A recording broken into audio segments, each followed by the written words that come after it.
I will talk about how can you enable users to follow notifications on your Dailymotion app. We're going to figure out the solution on how you can do that on your app. So you just follow this ways, then it's going to work with you. Just go down, click here in this sign down here. So then it's going to take you to your profile. It's going to show for you like this.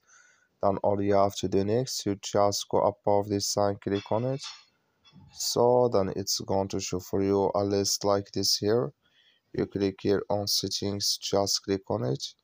You come to next step here, it's going to show for you like this. Click here on push notifications. So then you click here on push notifications here. Click here on go to settings here. So then it's going to take you to next step here. Click on notification categories. You come here to users you follow, click in this sign. Like you see this color show for us, that's mean users you follow and notifications enabled with us now. So that's all you have to do. That's all. Thank you for watching. Don't forget to support us by liking.